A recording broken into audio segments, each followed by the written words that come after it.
So in this segment, we're going to be talking about the Tory obsession with the culture war, calling teachers woke warriors and saying they want to cancel Churchill even though Churchill was dead.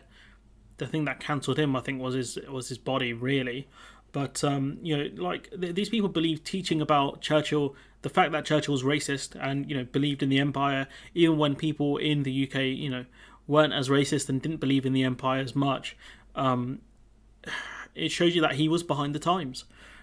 The simple fact is, Churchill was racist, and it's okay to teach that. Yes, did he help Britain win World War II? Did he play a major part in the Allied victory in World War II? Major part, maybe not, but he did play a part in it. Did he also play a part in allowing Stalin to take over various parts of the Eastern Bloc? Yes. So you can teach people in context, the good and the bad. That's how history should be taught, not as Churchill, big war hero, yes, never did anything bad. He was the greatest man that ever lived. You don't teach people history like that. Context is important. So historians even agree that Churchill he did good things and bad things, just like everyone who lives in this world.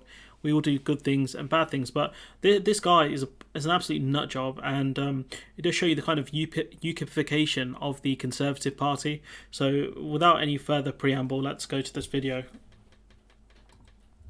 Mr. Speaker, a minority of woke warrior teachers think it's so a minority, so not that many woke warrior teachers, okay? Acceptable to push extremist nonsense onto pupils such as white privilege.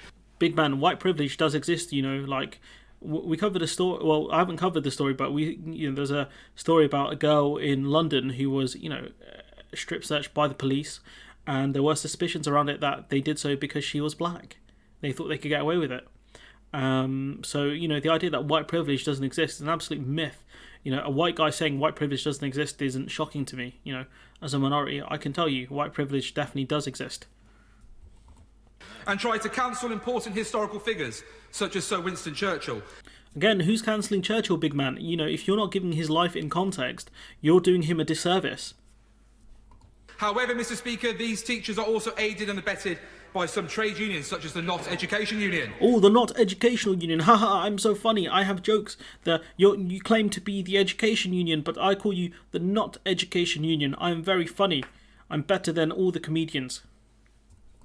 The failed and disgraced NEU demanded the welfare state is reformed before approving of pupils going back to school from their ridiculous... This is not at 1.5 speed, by the way, but this man is talking very fast.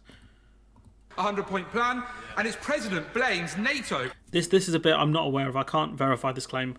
I haven't done enough reading into it, and he hasn't actually given a quote. So instead of Vladimir Putin for the illegal and immoral invasion of Ukraine. So will my honourable friend outline how we will hold politically motivated trade unions to account, preventing them from using teachers as a gateway to push their far left agenda? Yeah. I mean, he's spoken a lot of nonsense out there. White privilege does exist. It's not cancelling Churchill if you give his life in context, which is that he was racist. It's not very hard. But yeah. Well, I have to say, my honourable friend always speaks out bravely from his own personal experience. Well, let's not forget here, this man is paid by the taxpayer to come out with all this nonsense. My honourable friend always speaks out bravely from his own personal experience as a teacher. His own personal experiences. He didn't cite any of his own personal experiences as a teacher. If I had that man as a teacher, I'd ask to transfer classes. I'd be like, I don't want him to teach me. But he never gave any actual personal experience. Did he cite any specific examples of teachers trying to cancel Churchill that he knew of? No, I didn't hear any. Did he cite any specific examples of pupils being taught white privilege? I didn't hear any. Teacher, and I see he has done so in his Telegraph article today. Pupils must form their own political views. And that's why you explain the pros and cons of different ideologies and things like that. That's how you create your own view. If you only give the pros and the cons if you only give either or one of them, you can't form your own view because you haven't been given the full picture. Schools should not indoctrinate, but should not encourage children to pin their colours to any particular political mast. The new guidance will help schools to make good decisions about working with external agencies and ensure that any engagement doesn't breach their legal duties. I've not read the new guidance or anything like that, but this man's obsessed. Look at this guy, foaming at the mouth. To cancel important historical figures such as so. Is this this MP is this why your constituency? Is this why they hired you to do nonsense like this? Honestly, Honestly, like, is this you doing your constituency work, talking absolute drivel about this stuff? You know, the Tory obsession with the Tory obsession with the culture war is honestly just shocking, and like these gentlemen here are just very bizarre. Anyways, look, I'm going to leave it there.